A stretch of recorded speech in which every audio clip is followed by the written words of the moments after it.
Hi friends, welcome to AVS all in one channel. ఈరోజు ఈ వీడియోలో 7 డేస్ కావాల్సిన 7 సాంబార్స్ ఎలా తయారు చేయాలో చూద్దాము. ఫస్ట్ అయితే అనుపగింజల పులుసు అండి. అలానే ఇక్కడైతే నేను ఉలవల సాంబార్ చేశాను. నెక్స్ట్ అయితే మెంతాకు పప్పు, ఇదైతే కొంచెము డ్రై రెడ్ చిల్లీస్ వేసి మనమైతే పోపు పెట్టుకున్నాం అనుకోండి, టేస్ట్ చాలా బాగుంటుంది. అలానే పాలకూర పప్పు అండి. ఇక్కడైతే తోటకూర పప్పు. సో అలానే టమాటో గుజ్జు అనేది కూడా టమాటో ఆర్ గుజ్జు ఆర్ సాంబార్ అండి. అలానే ఎగ్ సాంబారు, ఇది కూడా అంటే వైట్ రైస్, అలానే ముద్ద కూడా చాలా మంచి కాంబినేషను. లాస్ట్లో అండి కొంచెము కందిపప్పు అలానే అలసందలు వేసి తరకారీ అంతా వేసి మనమైతే చేసుకోవాల్సిన సాంబారు. ఇప్పుడు ఇక్కడైతే మనము అనపగింజల పులుసు ఎలా తయారు చేయాలో చూద్దాము. ముందుగా అనపగింజల్ని ఒక హోల్ నైట్ పెట్టుకోవాలండి. ఒక గ్లాసు, నేనైతే కరెక్ట్గా ఒక గ్లాస్ అయితే తీసుకున్నాను. అలానే ఒక కుక్కర్లో వేసి ముందుగా కొంచెం సాల్ట్ వేసుకోవాలి. ఇందులోకి ఆయిల్ కూడా వేసండి ఒక 4 to 5 విజిల్స్ అయితే రానివ్వాలి ఈ అనపగింజల్ని.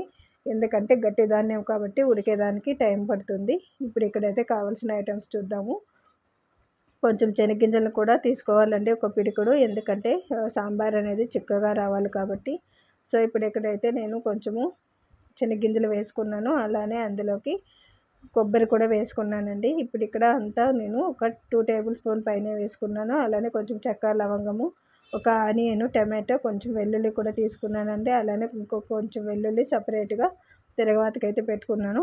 ముందుగా చూపించిన మసాలాని ఫైన్గా పేస్ట్ చేసుకోవాలండి. చేసుకున్న తర్వాత ఇందులోకే ధనియాల పిండి, అలానే కారం పొడి, కొంచెం పసుపు, ముందుగా కట్ చేసుకొని పెట్టుకున్న ఆనియన్, టమాటో, వెల్లుల్లి కూడా వేసుకోవాలండి. ఇవంతా వేసేసి మనమైతే మిక్సీ జార్లో స్మూత్గా పేస్ట్ని అయితే చేసుకోవాలి. ఇలా చేసుకోవడం వల్ల మనకు సాంబార్ అనేది చిక్కదనంతో పాటు టేస్ట్ కూడా చాలా బాగుంటుందండి.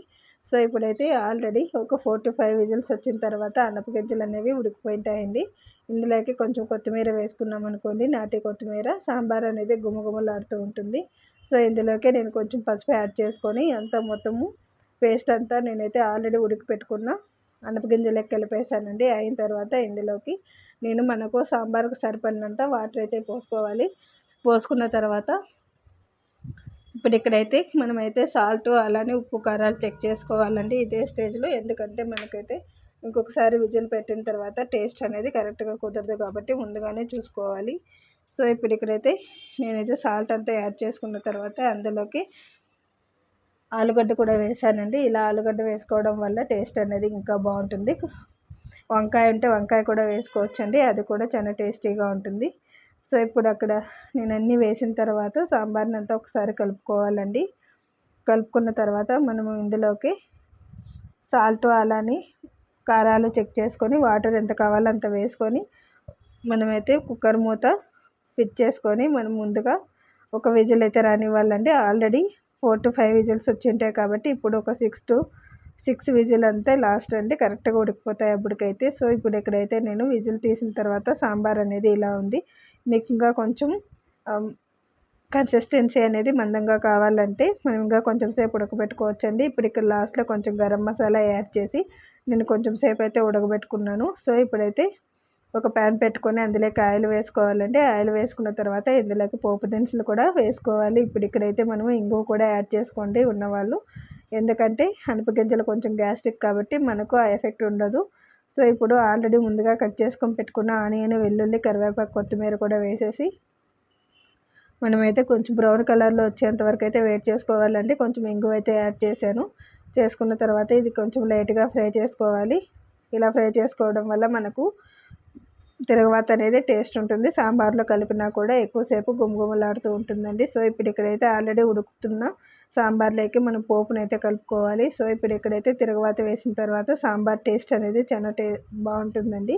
సో ఇప్పుడు తిరగవాత వేసిన తర్వాత జస్ట్ 2 మినిట్స్ ఉడకబెట్టుకుంటే చాలు, మనకైతే ఆ ఫ్లేవర్స్ అంతా సాంబార్కి పట్టి సాంబార్ అనేది టేస్టీగా ఉంటుందండి.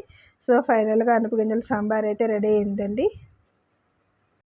ఇప్పుడు ఇక్కడైతే ఎగ్ సాంబార్ కూడా ఎలా తయారు చేయాలో చూద్దామండి. ముందుగా వాటర్ని బాయిల్ చేసుకొని అందులోకి ఎగ్స్ వేసుకోవాలండి. నేనైతే ఒక 4 to 5 అయితే వేసుకున్నానండి. ఇవంతా వేసిన తర్వాత కొంచెంసేపు ఎగ్స్ని అయితే బాయిల్ చేయనివ్వాలి. ఇక్కడ ఎగ్గులు అనేది కొంచెం సాల్ట్ వేసుకోండి ఎగ్గులు ఉడికేటప్పుడు. సో ఇప్పుడు ఇక్కడైతే నేను అంతా నీట్గా ఎగ్గుల్లో ఉన్న అవుట్ సైడ్ అంతా తీసేసి ఇప్పుడు మసాలా అయితే రెడీ చేసుకుంటున్నాను. ఒక మిక్సీ జార్లో కొబ్బరి అయితే వేసుకోవాలండి. జస్ట్ ఒక పిడికెడంత కొబ్బరి, ఒక టేబుల్ స్పూన్ అంతా శనగపప్పు, అలానే కొంచెం చెక్క లవంగం వేసుకున్న తర్వాత ఇప్పుడు ఇందులోకి మిక్సీ జార్లోకి చెక్క లవంగం కూడా వేసుకోవాలండి. ఇదైతే పేస్ట్ చేసుకోవాలి, స్మూత్గా రుబ్బుకోవాలండి. రుబ్బుకున్న తర్వాత ఆనియన్ అలానే వెల్లుల్లి టమాటా కూడా ఇందులోకే వేసుకోవాలండి. ఇప్పుడు ఇక్కడ మసాలా పేస్ట్ అనేది తయారు చేసుకుంటున్నాము. సో ఇప్పుడు మిక్సీ జార్లోకి మనమైతే రిమైనింగ్ పొడులన్నీ వేసుకుందాము. ధనియాల పిండి అలానే కారం పొడి, పసుపు కూడా ఇందులోకి వేసుకోవాలండి. ఈ ఎగ్ సాంబార్ అనేది చాలా టేస్టీగా ఉంటుందండి.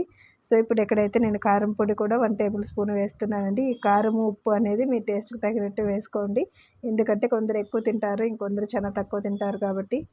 సో ఇప్పుడైతే నేనైతే బాగా పేస్ట్ చేసుకున్నాను. బాగా పేస్ట్ అయిన తర్వాత ఇందులోకి ఆయిల్ వేసుకోవాలండి. ఒక ప్యాన్లోకి ఆయిల్ వేసుకొని కొంచెం సాల్ట్ అలానే కారం వేసుకొని మనం ఆల్రెడీ ఎగ్గులు ఉడకబెట్టుకున్నాం కదా, అదైతే హాఫ్గా కట్ చేసుకొని కొంచెం సేపు అయితే ఆయిల్లో ఫ్రై చేయనివ్వాలి. ఇలా ఫ్రై చేయడం వల్ల మనకైతే ఎగ్ సాంబార్కి డిఫరెంట్ టేస్ట్ ఉంటుంది. అలానే ఎగ్స్ అనేది మనకైతే సపరేట్గా తిన్నట్టు లేకుండా మసాలాలో బాగా మిక్స్ అవుతుందండి. సో ఇప్పుడు ఎక్కడైతే నేను ఆయిల్లో కొంచెం సేపు ఎగ్స్ని అయితే ఫ్రై చేశాను. ఫ్రై చేసిన తర్వాత ప్యాన్ పెట్టుకొని అందులోకి ఆయిల్ వేసుకోవాలి. ఇక్కడైతే నేను తిరగమాత పెడుతున్నానండి. కొంచెం అంత ఆనియన్, కొత్తిమీర, కరివేపాకు అలానే లైట్గా టమాటా వేసుకొని కొంచెం సేపు అయితే వేయించుకోవాలి. వేయించుకున్న తర్వాత మనం ఇక్కడైతే కొంచెం సేపు బాగా మగ్గనివ్వాలండి. ఇవి ఇలా మగ్గడం వల్ల సాంబార్ అనేది కరెక్ట్గా కన్సిస్టెన్సీతో ఉంటుంది. ఇలా ఆనియన్ అలానే టమాటా బాయిల్ అవ్వకపోతే మనకైతే తినడానికి అనేది టేస్ట్ బాగుండదండి. సో ఆల్రెడీ మనము పేస్ట్ చేసి పెట్టుకున్న పేస్ట్ ముద్దని మనం ఇక్కడ ప్యాన్లోకి వేసుకొని కొంచెం వాటర్ అయితే వేసుకోవాలండి. ఇక్కడ వాటర్ అనేది మీకు సాంబార్ కన్సిస్టెన్సీని బట్టి వేసుకోండి, లూజ్గా కావాలా అలానే మీడియంగా ఉండాలా అనేది. సో ఇప్పుడు ఇక్కడైతే నేను వాటర్ అంతా వేసుకున్న తర్వాత సాల్ట్ అయితే యాడ్ చేసుకోవాలండి. ఇలా అంతా యాడ్ చేసుకొని కొంచెం సేపు అయితే బాయిల్ అవ్వనివ్వాలి, బాగా ఉడకాలండి సాంబారు. ఉడికిన తర్వాత మనము ఇప్పుడు ఇక్కడైతే ఎగ్స్ అనేది వేసుకోవాలి. ఇప్పుడు ఇక్కడ మనకు ఆల్రెడీ రెడీ చేసి పెట్టుకున్న ఎగ్స్ని అయితే కలుపుకోవాలండి ఇందులోకి. ఇప్పుడు ఇలా ఎగ్స్ కలుపుకోవడం వల్ల మనకు ఆల్రెడీ ఉప్పు కారం ఉంటుంది కాబట్టి ఎగ్స్కి ఈ సాంబార్లో అనేది మిక్స్ అవుతుంది. ఎగ్ని వేసి కొంచెం సేపు ఉడకనివ్వాలండి. అలా ఉడకబెట్టడం వల్లే మనకైతే ఎగ్ సాంబార్ అనేది టేస్ట్ అనేది బాగుంటుంది. లాస్ట్లో దించేటప్పుడైతే వేయకూడదండి, అలా వేయడం వల్ల సాంబార్ అనేది టేస్ట్ ఉండదు. సో కొంచెం సేపు ముందే వేసి ఒక 5 to 10 minutes ఎగ్స్ అయితే ఉడకపెట్టామనుకోండి, ఎగ్ సాంబార్ అయితే రెడీ అయింది. ఉలవల సాంబారు ఎలా తయారు చేయాలో చూద్దాము. ఇదైతే హెల్త్కి చాలా మంచిదండి. అట్లీస్ట్ మంత్లీ 2 times అయినా తినాలి. ఇప్పుడు నేను ఇక్కడైతే ఉలవల్ని నీట్గా వాష్ చేసుకొని పెట్టుకున్నానండి. ఈ ఉలవలు తినడం వల్ల మనకైతే బాడీలో కిడ్నీ స్టోన్స్ అనేది రిమూవ్ చేస్తాయండి. మ్యాక్సిమము ట్రై చేయండి మంత్లీ 2 or 3 times తినేకి. సో ఇప్పుడు కుక్కర్లో నేనైతే ఒక 7 విజిల్స్ అయితే వేపించానండి. ఇలా వేపించడం వల్ల మనకు ఉలవలు అనేది కొంచెం ఫాస్ట్గా ఉడుకుతాయి. సో ఇప్పుడైతే నేను విజిల్ తీసేసి ఇందులో ఉన్న వాటర్ని అలానే పెట్టానండి. ఇప్పుడు మసాలా అయితే తయారు చేసుకుందాము. ఇది జస్ట్ సాంబార్ అండి, రసం అయితే కాదు. ఉలవల రసం అనేది సపరేట్గా ఉంటుంది. ఇక్కడ మనము సాంబార్ పొడి వేసి కూడా ఎలా తయారు చేయొచ్చు అనేది చూద్దాము. కొంచెం మిక్సీ జార్లో కొబ్బరి అయితే వేసుకున్నానండి, ఒక పిడికుడు. అలానే ఆనియన్, టమాటో, వెల్లుల్లి అన్నీ వేసుకొని ఇందులోకి మనకైతే మిక్సీ జార్లో మిక్సీ పట్టుకోవాలి. ఈ సాంబార్కి అయితే జస్ట్ సాంబార్ పొడి ఉంటే చాలండి, ఏమీ అవసరం లేదు. డిఫరెంట్ టేస్ట్గా ఉంటుందండి, ఎక్కువసేపు ఉంటుంది. మనమైతే చాలా టేస్ట్గా కూడా చేసుకోవచ్చు. అలానే రాగి ముద్దకైతే చాలా మంచి కాంబినేషన్ అండి. సో ఇప్పుడు ఇక్కడైతే నేను 1 టేబుల్ స్పూన్ అంతా కారం పొడి వేసానండి. నేను ఇందులోకి సాంబార్ పొడిలో కొంచెము కారం పొడి అనేది తక్కువ వేసుకున్నాను కాబట్టి జస్ట్ నేను కారం పొడి మాత్రమే యాడ్ చేస్తున్నాను. ఇక్కడైతే నేను ఫైనల్గా సాంబార్ పొడి 3 టేబుల్ స్పూన్ వేసానండి, మొత్తం అంతా సాంబార్కి అంతా అయ్యేలాగా. సో ఇప్పుడు నేను ఆల్రెడీ ఉడకబెట్టుకున్న మసాలా పేస్టు ఉలవల సాంబార్లోకి అయితే వేస్తున్నానండి. వాటర్లో కలుపుకున్నాం అనుకోండి, మనకైతే సాంబార్ అనేది ఎలా ఉండాలి అలా నీళ్ళు పోసుకోవచ్చు అండి, కన్సిస్టెన్సీ ఎలా కావాలో అలా. సో ఇప్పుడు ఇక్కడైతే నేను ఆల్రెడీ మసాలా పేస్ట్ ఇందులోకి వేసుకున్న తర్వాత నేను వాటర్ పోసుకొని ఎంత కన్సిస్టెన్సీ కావాలో అంతైతే యాడ్ చేసుకోవాలి. సో రుచికి తగినంత ఉప్పు కూడా వేసుకోవాలండి. ఈ ఉప్పు అనేది మనము కరెక్ట్గా వేసుకోవాలి. ఇప్పుడు ఇక్కడైతే నేను ఆలుగడ్డ అయితే యాడ్ చేశానండి. ఇందులోకే మనము యాడ్ చేసుకోవడం వల్ల టేస్ట్ అనేది బాగుంటుంది. ఒక్క విజిల్ వచ్చిన తర్వాత విజిల్ తీసేయాలి, ఎందుకంటే ఆల్రెడీ మనకైతే ఉలవలు ఉడికింటాయి కాబట్టి. ఇప్పుడు అంతా విజిల్ తీసేసిన తర్వాత ఇందులోకి కొంచెం చింతపండు అనేది కలిపి పోయాలండి. ఇలా పోయడం వల్ల సాంబార్ అనేది చాలా టేస్ట్గా ఉంటుంది. ఒక ప్యాన్ పెట్టుకొని అందులోకి ఆయిల్ కూడా వేసుకోవాలండి. ఒక సైడ్ అయితే మనకు సాంబార్ ఉడుకుతుంది కదా, మనమైతే తిరగమాత అయితే వేసుకోవాలి. సో ఇప్పుడు ప్యాన్ పెట్టుకున్న తర్వాత ఇందులోకి ఆయిల్ వేసుకోవాలండి. ఇక్కడ ఆయిల్ సాంబార్కి తగినంత వేసుకోండి. సో ఒక 2 టేబుల్ స్పూన్ అంత ఆయిల్ వేసుకొని అందులోకి పోపు దినుసులన్నీ యాడ్ చేసుకున్నానండి. సో ఇక్కడైతే సాసోలు అలానే జీలకర్ర కూడా యాడ్ చేసుకోవాలి. అంతా అయిన తర్వాత ఇంగువ అయితే కంపల్సరీ అండి ఈ ధాన్యాలలో. సో ఇప్పుడు ఇక్కడైతే నేను ఇంగువ కూడా యాడ్ చేశానండి. అంత అయిన తర్వాత మనమైతే దంచుకొని పెట్టుకున్న వెల్లుల్లి అలానే ఆనియన్ కరివేపాకు అయితే వేసుకోవాలండి. అంతా వేసుకొని బ్రౌన్ కలర్లోకి వచ్చేంత వరకు ఫ్రై చేసుకోవాలి. ఇలా ఫ్రై చేసుకోవడం వల్ల మనకైతే తిరగవాత అనేది టేస్ట్ బాగుంటుంది. సో ఇప్పుడు ఇక్కడైతే నేను ఇందులో కలుపుకున్నానండి. అంతా వేసిన తర్వాత మనము సాంబార్ని బాగా కొంచెం సేపు అయితే మరగపెట్టాలండి. ఈ ఉలవచారు అనేది ఎంతసేపు ఉడికితే అంత టేస్ట్ ఉంటుంది. సో మనమైతే తిరగవాత పెట్టిన తర్వాత ఒక 5 to 10 minutes ఉడకపెట్టామనుకోండి, ఇందులోకి మసాలాలు అలానే తిరగవాత అంతా బాగుండి మనకైతే టేస్ట్ అనేది లాస్ట్లో బాగా వస్తుంది. సో ఇప్పుడైతే పెనంలోకి అంత సాంబార్ వేసుకొని తిరగవాత అంతా కలిపి మనమైతే సాంబార్ ఈ వీడియోలో అయితే మనము కందిపప్పు వేసుకొని అలాగే మెంతాకు వేసుకొని టేస్టీగా మనమైతే మెంతాకు పప్పు ఎలా తయారు చేయాలో చూద్దాము. ఇక్కడైతే మెంతాకు అనేది నేను ఒక 1/4 కట్ట తీసుకున్నానండి. అలానే కొత్తిమీర, ఆనియన్, టమాటో, చింతపండు, పచ్చిమిర్చి కూడా తీసుకున్నాను. సో ఇవన్నీ అయితే నేను పప్పుకి యాడ్ చేసుకునేటువంటి ఆల్రెడీ ఒక 2 టమాటాలు అయితే తీసి పెట్టుకున్నాను. ఇక్కడైతే ఆయిల్ వేసుకొని ఆయిల్లోకి ఆనియన్ కూడా వేసుకోవాలండి. ఇక్కడైతే నేను చూపించిన వెజిటేబుల్స్ అన్నీ వేసి కొంచెం సేపు అయితే జస్ట్ లైట్గా ఫ్రై చేయండి చాలు. మెంతాకు వేయించడం వల్ల మనకైతే పప్పు అనేది చాలా టేస్ట్గా అలానే కమ్మగా కూడా ఉంటుందండి. మీరు ఎప్పుడైనా ట్రై చేయకుండా ఉంటే ఒకసారి ఇలా కూడా ట్రై చేయండి. చేదు లేకుండా కూడా ఉంటుంది. అలానే ఎక్కువ మెంతాకు వేయకండి, తినడానికి బాగుండదు. సో ఒక 3 డ్రై రెడ్ చిల్లీస్ వేసుకున్నాను. అలానే ఒక 4 to 5 అయితే గ్రీన్ చిల్లీస్ వేసుకున్నానండి.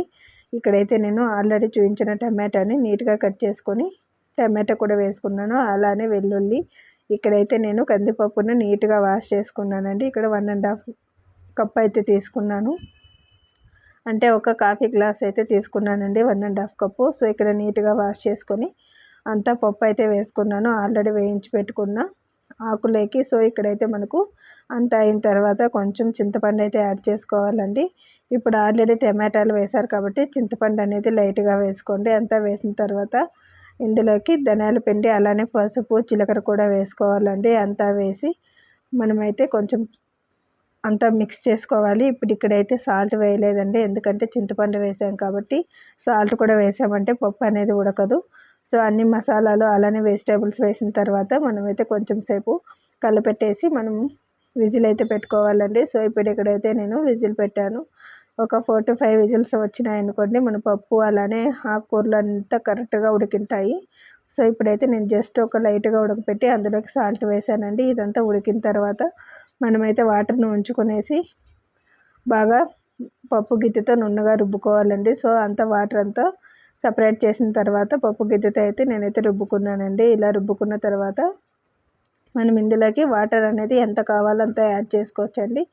లూజ్గా ఉంటే పప్పు అనేది బాగుండదు, మీడియం కన్సిస్టెన్సీగా ఉండాలి. సో అప్పుడైతేనే తినడానికి బాగుంటుంది. ఇక్కడైతే నేను తిరగవాతకి కావాల్సిన ఐటమ్స్ డ్రై రెడ్ చిల్లీస్ అలానే ఆనియన్, కరివేపాకు, వెల్లుల్లి అండి.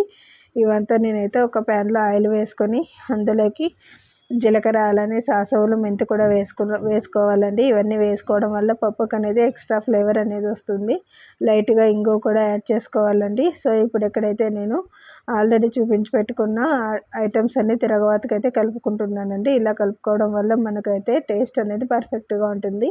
ఎప్పుడైతే డ్రై రెడ్ చిల్లీస్లో తిరగవాత అనేది వేగిందంటే టేస్ట్ అనేది ఎక్సలెంట్గా ఉంటుందండి.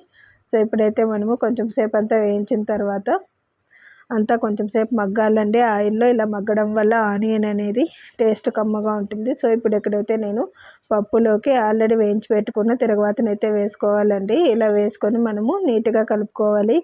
ఇదైతే రాగి ముద్ద, వైట్ రైస్, చపాతీకి చాలా మంచి కాంబినేషన్ అండి. ఎక్కువ రాగి ముద్ద తినే వాళ్ళకి ఇలా సాంబార్ చేసి పెట్టడం వల్ల టేస్టీగా ఉంటాయి.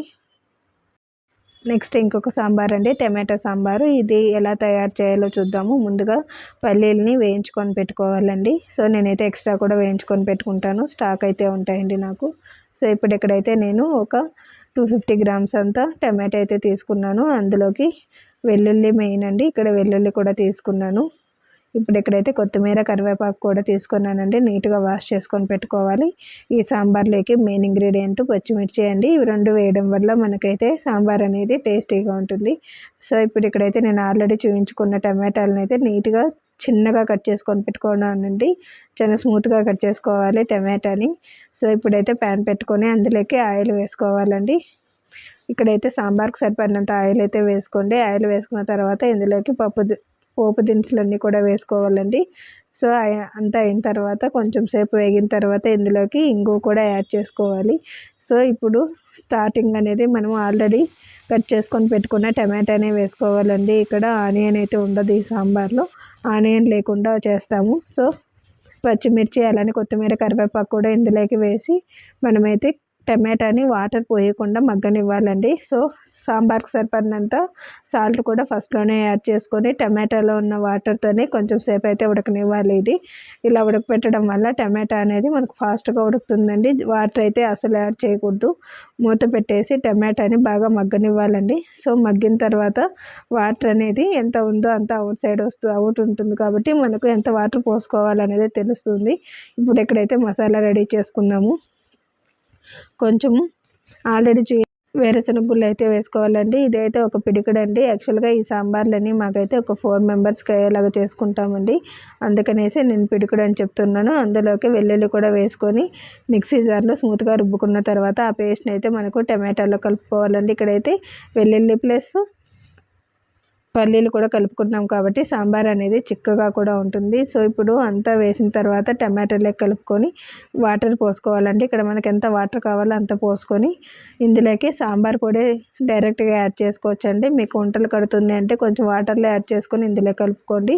సో నేను ఇప్పుడు ఇక్కడైతే 2 టేబుల్ స్పూన్ అంత సాంబార్ పొడిని అయితే వేస్తున్నాను.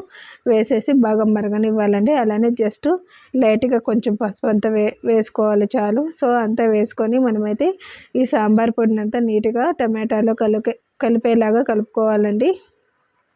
సో ఇక్కడైతే అంతా మిక్స్ చేసుకోవాలి. మిక్స్ చేసుకొని కొంచెం సేపు అయితే టమాటా దగ్గర పడేంత వరకు ఉడకనివ్వాలండి. సో ఇప్పుడైతే ఇది వాటర్గా ఉంది కదా, సో కొంచెము ఉడకనిచ్చినామంటేనే మనకైతే సాంబార్ లాగా ఉంటుందండి. సో ఇప్పుడు సాంబార్ కన్సిస్టెన్సీ అనేది కరెక్ట్గా ఉంటుంది. ఎందుకంటే మనము పల్లీలు వేసాము కాబట్టి చిక్కగా కూడా వస్తుంది కన్సిస్టెన్సీ అనేది. సో ఇప్పుడైతే నేను అంతా కలుపుకొని సర్వ్ చేసుకోవడమే. ఇప్పుడు ఇక్కడైతే తోటకూర పప్పు ఎలా తయారు చేయాలో చూద్దాము. ఇక్కడ తోటకూర తీసుకున్నానండి. అలానే 5 to 6 గ్రీన్ చిల్లీస్, అలానే స్మాల్ ఆనియన్ కూడా కొంచెం వెల్లుల్లి కూడా తీసుకున్నానండి. ఇవంతా నీట్గా వాష్ చేసుకున్నాము. ఎప్పుడు కూడా అంటే ఆకుకూరని మనం తెచ్చుకున్నప్పుడు నీట్గా ఫస్ట్ 2 or 3 టైమ్స్ అయితే వాష్ చేసుకోవాలండి. ఆకుకూరలో ఉన్న చిన్న చిన్న పురుగులు కనపడవు కాబట్టి మనం అలా వాష్ చేసుకోవడం వల్ల ఎలాంటి ఎఫెక్ట్ ఉండదు. సో ఇక్కడైతే నేను ఆకుకూరని వాష్ చేసుకుంటున్నానండి. అంతా అయిన తర్వాత ఒక కుక్కర్లోకి 1 కప్ అంతా కందిపప్పు అయితే తీసుకున్నానండి. 1 కప్పు ఫుల్గా అయితే తీసుకున్నాను. ఇదైతే 4 మెంబర్స్ కండి. నేను చేసే సాంబార్స్ మ్యాక్సిమం 4 to 5 మెంబర్స్కి అయితే చేస్తాను డైలీ. సో అందుకనేసి నేను కరెక్ట్గా మెజర్మెంట్ అయితే చెప్తానండి. సో ఇప్పుడు ఇక్కడైతే ఇందులోకి వాటర్ పోసుకొని ఆల్రెడీ కట్ చేసుకొని పెట్టుకున్న గ్రీన్ చిల్లీస్, అలానే ఆనియన్, టమాటో, ఆకుకూరని అయితే అంతా కుక్కర్లోకి వేసుకోవాలండి. ఇదైతే చాలా ఫాస్ట్గా అయిపోయే సాంబారు, అలానే హెల్తీగా కూడా ఉంటుందండి. మనం ఇంట్లోనే హెల్తీగానే మనమైతే ఆకుకూరతో సాంబార్ చేసుకున్నాం అనుకోండి, మన ఆరోగ్యం కూడా బాగుంటుంది. సో ఇప్పుడు ఇక్కడైతే ఆల్రెడీ కట్ చేసి పెట్టుకున్న తోటకూరని వేసుకోవాలండి. ఇందులోకి కొంచెము ధనియాల పిండి, అలానే జీలకర్ర, కొంచెం మెంతులు కూడా వేసుకోవాలండి. నాకైతే నేను ఎప్పుడు మసాలాలు మ్యాక్సిమం పప్పు చేసుకున్నప్పుడు ఇలానే వేసుకుంటానండి. సపరేట్గా పప్పు మసాలా కూడా తయారు చేసుకోవచ్చు. కాకపోతే దానికంటే ఇదే ఎక్కువ టేస్ట్గా ఉంటుంది కాబట్టి, సింపుల్ ఇంగ్రీడియంట్స్తో టేస్ట్గా ఉంటుంది కాబట్టి నేను ఎక్కువ ఇదే ప్రిఫర్ చేస్తానండి. సో ఇప్పుడు ఎక్కడైతే అన్ని మసాలా వేసిన తర్వాత ఇందులోకి వాటర్ అయితే యాడ్ చేసుకోవాలి. ఇక్కడ వాటర్ అన్నీ పోసుకున్న తర్వాత కుక్కర్ లిడ్ క్లోజ్ చేసి మనమైతే ఒక 4 to 5 విజిల్స్ అయితే రానివ్వాలండి. ఇలా విజిల్స్ వచ్చిన తర్వాత మనము కొంచెం సేపు అయిన తర్వాత విజిల్ అనేది చల్లారిన తర్వాత మనం సపరేట్గా వాటర్ని చేసుకోవాలి. సో ఇందులోకి నేను కొంచెం సాల్ట్ వేసుకొని వాటర్ని అంతా సపరేట్గా తీసిన తర్వాత పప్పునైతే రుబ్బుకోవాలండి. మ్యాక్సిమం ఈ ప్రాసెస్ ఎక్కువగా ఉంటుంది పప్పు చేసే దాంట్లో. సో ఇప్పుడైతే నేను సపరేట్గా పప్పు వాటర్ని తీసేసి పప్పు గిద్దెతో నీట్గా రుబ్బుకున్నానండి. ఇలా స్మూత్గా పేస్ట్ చేసుకోవడం వల్ల మన పప్పు అనేది ఎక్కువగా ఉన్నట్టు అనిపిస్తుంది. అలానే పచ్చిమిర్చి అన్ని ఇంగ్రీడియంట్స్ అనేటివి బాగా మిక్స్ అవుతాయి కాబట్టి టేస్ట్ అనేది బాగుంటుందండి. సో ఇప్పుడు నేను ఆల్రెడీ వంచి పెట్టుకున్న పప్పు రసం నీళ్ళని పప్పులోకి వేసుకోవాలండి. ఇందులోకి సాల్ట్ ఆల్రెడీ వేసాం కాబట్టి మనకైతే కన్సిస్టెన్సీ చూసుకొని ఉప్పు కారాలు చెక్ చేసుకోవాలండి. సో ఇప్పుడు ఇక్కడైతే పప్పు రసం అంతా వేసుకున్న తర్వాత కన్సిస్టెన్సీ అనేది ఇలా ఉంది. దీనికి తిరగబాత పెట్టుకున్నాం అనుకోండి, మనకైతే పప్పు అనేది ఫాస్ట్గా రెడీ అయిపోతుందండి. ఇదైతే క్యారీ లంచ్ బాక్సెస్ కూడా చాలా బాగుంటుందండి. సో ఇప్పుడు ఇక్కడైతే నేను ఒక ప్యాన్ పెట్టుకుని అందులోకి కావాల్సిన పోపు దినుసులన్నీ వేస్తున్నానండి. వేసుకొని మనమైతే ఇంగువ కూడా వేసుకోవాలండి, ఎందుకంటే పప్పు ధాన్యాలు కాబట్టి. సో నేను ఆల్రెడీ ఇందులోకి ఇంగువ వేసాను, వీడియో కోసం మళ్ళీ వేస్తున్నానండి. అంతా అయిన తర్వాత మనమైతే తిరగబాతకు కావాల్సిన ఐటమ్స్ అన్నీ వేసుకోవాలండి. ఇక్కడ మీకు కారం తక్కువ ఉందనుకుంటేనే రెడ్ చిల్లీస్ అనేవి యాడ్ చేసుకోండి. సమ్మర్లో పచ్చిమిర్చి అనేది కొంచెం కారం తక్కువగా వస్తాయి కాబట్టి రెడ్ చిల్లీస్ యాడ్ చేసుకున్నామంటే టేస్ట్ అనేది పర్ఫెక్ట్గా ఉంటుందండి. సో ఇక్కడ ఆల్రెడీ ఉడుకుతున్న పప్పులోకి మనమైతే ఈ తిరగబాతను కలుపుకున్నాం అనుకోండి, పప్పు అనేది టేస్టీగా ఉంటుంది, ప్లస్ మనకు కావాల్సిన రుచితో కూడా వస్తుందండి. సో ఫైనల్గా మనకైతే పప్పు అయితే టేస్టీగా రెడీ అయిపోయిందండి. సో ఈ పప్పు అనేది రాగి ముద్దకు, వైట్ రైస్కి కూడా ఆఫ్టర్నూన్ లంచ్. ఇప్పుడు ఇక్కడైతే లాస్ట్ సాంబారు, సెవెంత్ సాంబార్ ఎలా తయారు చేయాలో చూద్దాము. ఒక హాఫ్ కప్పు కందిపప్పు తీసుకున్నానండి. ఇక్కడ ఏం వెజిటేబుల్స్ ఉన్నాయో అన్నీ వేసుకొని చేసుకున్న సాంబార్ అండి. సో ఇప్పుడు మనమైతే ఒక వీక్లో వెజిటేబుల్స్ ఎక్కువగా తెచ్చినప్పుడు మిగులుతాయి కదా, అవేం పాడవకుండా ఇలా సాంబార్ చేసుకోండి ఎక్స్ట్రా ఉన్నవి. సో ఇక్కడైతే నేను అలసందలు అనేవి హోల్ నైట్ అయితే ఒక గ్లాస్ పెట్టుకున్నానండి. ఆల్రెడీ ఉడుకుతున్న పప్పులోకి అయితే ఇవైతే కలుపుకోవాలి. అలానే కావాల్సిన మసాలా అయితే చూద్దాము. పచ్చి కొబ్బరి, ఆనియన్, వెల్లుల్లి, అలానే టమాటా అండి. కొంచెం అంతా వెల్లుల్లి, ఆనియన్ అనేది సపరేట్గా తిరగబాతకి అయితే పెట్టుకున్నాను. జస్ట్ ఒక 2 టేబుల్ స్పూన్ అంతా కొబ్బరిని అయితే నేను మిక్సీ జార్లో వేసుకున్నానండి. ఇదైతే మనము మసాలా వేస్ట్ చేసే సాంబార్ అండి. సో ముందుగా కట్ చేసుకొని పెట్టుకున్న వెల్లుల్లి అలానే ఆనియన్ కూడా ఇందులోకే కలుపుకోవాలండి. ఇది ఇలా పేస్ట్ చేసుకోవడం వల్ల సాంబార్ అనేది మనకైతే మందంగా అంటే కొంచెం కన్సిస్టెన్సీగా వస్తుంది కాబట్టి ఈ మసాలా అనేది అలా మిక్సీ జార్లో పడతాము. సో ఇప్పుడు వెజిటేబుల్స్ చూసారా, ముల్లంగి, అలానే క్యారెట్, కొంచెం అంత బీన్స్, ఆలుగడ్డ అన్నీ కూడా వేసుకున్నానండి. ఇక్కడ ఏం వెజిటేబుల్స్ ఉన్నాయో అన్నీ కూడా వేసుకున్నాను. సో ఇప్పుడు ఇక్కడైతే కందిపప్పు అనేది ఉడుకుతుంది కదా, అందులోకి ఇవన్నీ వెజిటేబుల్స్ అన్నీ కలుపుకోవాలండి ఇదే సాంబార్లోకి. సో ఇక్కడ మీరు వంకాయ ఉన్నా కూడా కలుపుకోవచ్చు అండి. ఒక వంకాయ అలానే మునక్కాయ కూడా వేసుకోవచ్చు. అన్నీ వేసుకొని మనకు మిగిలిన వెజిటేబుల్స్ ఏమున్నాయో అన్నీ కూడా కలుపుకోవచ్చు అండి. ఒకసారి ఇలా కూడా ట్రై చేయండి, అలసందలు వేసి అలానే కందిపప్పు వేసి సాంబార్ అనేది ఎలా ఉందో నాకైతే కామెంట్ సెక్షన్లో కామెంట్ చేయండి. సో ఇప్పుడు ఇక్కడైతే నేను అంతా వేసేసిన తర్వాత నీట్గా మిక్స్ చేసుకోవాలండి ఈ వెజిటేబుల్స్ అలానే మనం వేసిన కూరగాయలు, అలసందలు అన్నీ మిక్స్ చేసుకోవాలి. అందులోకి కొంచెం అంత సాల్ట్ కూడా వేసుకోవాలండి. సాల్ట్ వేసుకున్న తర్వాత కొంచెం సేపు అయితే ఉడుకుతున్నప్పుడు నాటి కొత్తిమీర అయితే వేసుకోవాలండి. మధ్యలోనే కొంచెం చింతపండు రసం కూడా వేసుకోవాలి. సో ఇలా వేసుకోవడం వల్ల మనకు వెజిటేబుల్స్కి అన్నిటికీ అంత చింతపండు అలానే కొత్తిమీర ఫ్లేవర్ అనేది బాగా పడుతుంది. ఇక్కడ సాంబార్ పొడి మాత్రమే యాడ్ చేసుకోవాలండి. దీనికి ఎలాంటి ధనియాల పిండి, చెక్క, లవంగం అవసరం లేదు. అలానే కొంచెం అంత కారం పొడి, ఎందుకంటే సాంబార్ పొడిలో కారం పొడి కారం తక్కువ ఉన్నందుకు నేనైతే ఎక్స్ట్రాగా కలుపుకుంటానండి. సో అంతా వేసి మనమైతే మిక్సీ జార్లో స్మూత్గా పేస్ట్ చేసుకోవాలండి. పేస్ట్ చేసుకున్న తర్వాత ఆల్రెడీ ఉడుకుతున్న వెజిటేబుల్స్లోకి మనమైతే ఈ పేస్ట్ని అయితే కలుపుకొని వాటర్ పోసుకొని మనకి ఎంత కన్సిస్టెన్సీ కావాలో అంత సాంబార్ని అయితే రెడీ చేసుకోవాలండి. ఇలా నీట్గా మిక్స్ చేసుకొని మనమైతే కుక్కర్ మూత క్లోజ్ చేసి ఒక విజిల్ని అయితే రానివ్వాలండి. జస్ట్ ఒక విజిల్ వస్తే చాలు, వెజిటేబుల్స్ అనేవి బాగా నీట్గా కుక్ అయిపోతాయండి. సో ఇక్కడైతే నాకు విజిల్ అంతా చల్లారిన తర్వాత ఎక్కువసేపు ఉడికింది అని ఫీలింగ్ ఉన్నప్పుడు మధ్య మధ్యలో విజిల్ని అయితే రిలీజ్ చేయండి. అప్పుడే మనకు వెజిటేబుల్స్ అనేవి కరెక్ట్గా ఉంటాయి, ఎక్కువగా స్మూత్గా ఉడకకుండా. సో చూసారా, పర్ఫెక్ట్గా మనకైతే సాంబార్ అయితే రెడీ అయిపోయిందండి. దీనికి తిరగబాత అయితే వేసుకున్నాము. సో ప్యాన్ పెట్టుకుని ఆయిల్ వేసుకొని తిరగబాత ఐటమ్స్ అన్నీ వేసుకోవాలండి ఇందులోకి. ఈ 7 సాంబార్స్ అనేది 7 డేస్కి అండి, మనకు బోర్ కొట్టకుండా 1 బై 1 అయితే తయారు చేసుకోవచ్చు. ప్లస్ ఆఫీస్కి వెళ్ళే వాళ్ళకి కూడా మనమైతే హెల్తీగా ఇంట్లోనే భోజనం రెడీ చేసి పంపించండి. ఇప్పుడు ఇక్కడైతే అన్నీ వేసిన తర్వాత కొంచెం ఇంగువ కూడా యాడ్ చేసుకోవాలండి. ఇంగువ యాడ్ చేసి అలానే వెల్లుల్లి, ఆనియన్, కరివేపాకు కూడా ఇందులోకి యాడ్ చేసుకోవాలండి. సో యాడ్ చేసుకొని మనమైతే జస్ట్ ఫ్రై చేయనివ్వాలండి. కొంచెం బ్రౌన్ కలర్లోకి వస్తే చాలా ఆనియన్, అప్పుడైతేనే మనకు తిరగవాత ఫ్లేవర్ అనేది ఈవినింగ్ వరకు కూడా సాంబార్కి ఉంటుంది. సో మనమైతే ఆల్రెడీ ఉడుకుతున్న సాంబార్లోకి అయితే మనము ఈ తిరగవాతని అయితే కలుపుకోవాలండి. సో కొంచెం సేపు ఉడకపెట్టుకున్నాం అనుకోండి, ఫైనల్గా మనకైతే తిరగవాత అనేది వేసుకున్నాం కాబట్టి సాంబార్ అనేది పర్ఫెక్ట్గా రెడీ అయిపోతుందండి. సో ఈ అన్ని సాంబార్లు మీరైతే ట్రై చేసి 7 డేస్కి ఎలా ఉన్నాయో నాకైతే కామెంట్ సెక్షన్లో కామెంట్ చేయండి. ఈ వీడియో కనుక నచ్చినట్టయితే లైక్, షేర్ అండ్ సబ్స్క్రైబ్ చేయండి. మీ ఫ్యామిలీ మెంబర్స్కి అయితే మా వీడియోస్ని అయితే షేర్ చేయండి. Thanks for watching this video.